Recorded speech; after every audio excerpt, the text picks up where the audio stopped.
Okay.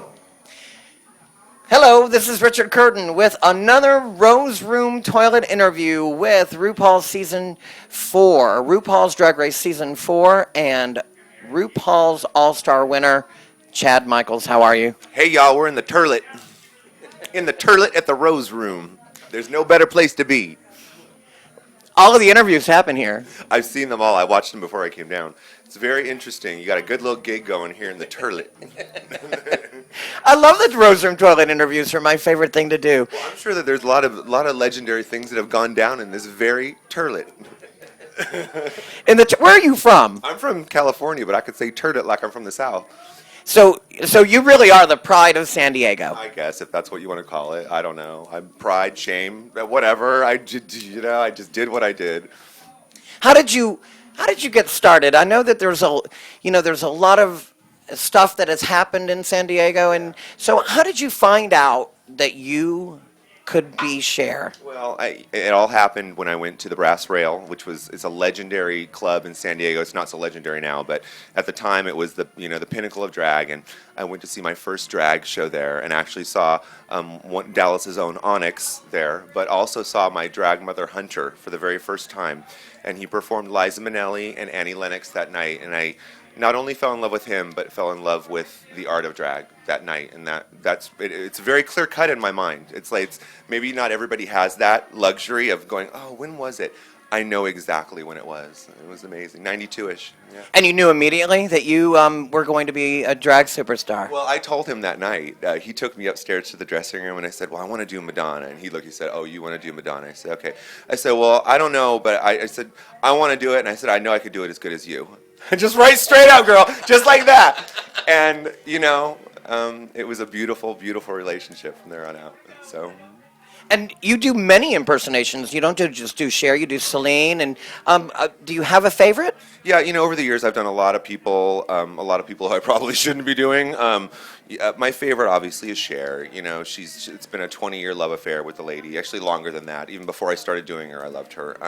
But I do Celine Dion, which I really can't stomach anymore. And actually, for me, obviously, celebrity impersonation is always going to be something that I'm kind of synonymous with, but I've kind of been moving away from it a little bit. I'll always stick with Cher, but everything else has kind of gone to the wayside. I've really been just as I always have, creating my own numbers, my own, creating my own, performance pieces, whatever they may be. And you may not know that if you don't live in Southern California and see me perform all the time. Right. But that's, what I've been really enjoying is being Chad Michaels, instead of Cher.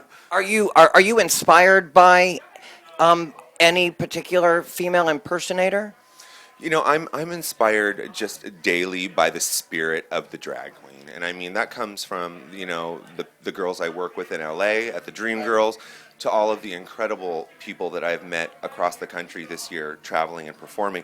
And what I mean by that when I say that is, RuPaul's Drag Race is a really wonderful thing, but there's only a select group of people that will ever be able to be on that, because there's only so many seasons, but there's so many people who are worthy of being on it, and so many people who have the talent, the uniqueness, charisma, and nerve and talent to be on the show.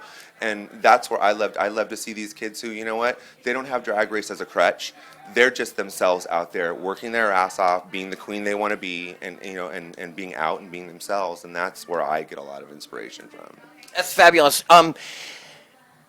Did you find it an advantage for you on RuPaul's Drag Race that you are so clean, so polished, and you've got a 20-year, maybe even longer, a history with drag? Did you find that to be an advantage? One would think it was an advantage, but I got my ass chewed out several times for being too what they want to call perfect. But for me, it's not being perfect. And I even think I said several times it's got to be perfect. And in the heat of the moment, I didn't choose the right words. It's got to be the best I can be.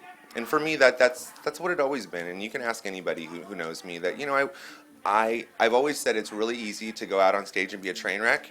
It's quite another thing to go out and be entertaining and beautiful and have some dignity and poise. And for me, that's what drag is. That's not what it is for everybody. And I totally accept that and acknowledge that and encourage everyone to be their own queen and do their own style. But for me, that's where it's at. What's next? What's next? I'm taking it one punch at a time. Right now, I'm taking a little time off. I'm tired. This bitch is going to crawl through the show tonight and go to bed. I don't know. I've discovered that in this business, you really can't predict what's going to be next. And I know you can create your own projects and you can record a single if you want to. But I've got one. Shopping. You can download it on that's iTunes. fabulous. You better go, bitch. I don't know. Really, I've just been kind of recouping from this last year, still traveling a lot, and that's really where my heart is at. That's what I love to do. But as the projects come, I take them. The new No Next thing last weekend was great, being trophy girl, and I'm grateful for what I get. And because I've already gotten so much. It's like just thank you, and I'll. And thank you for representing the community so well. And I think that's important. And I think that you are really representing us with poise and dignity and beauty. Thank you. It's really important to me.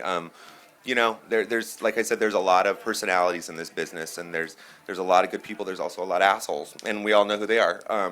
But it's important to me to not only represent drag, but of course Rue and Drag Race with the dignity that it does deserve.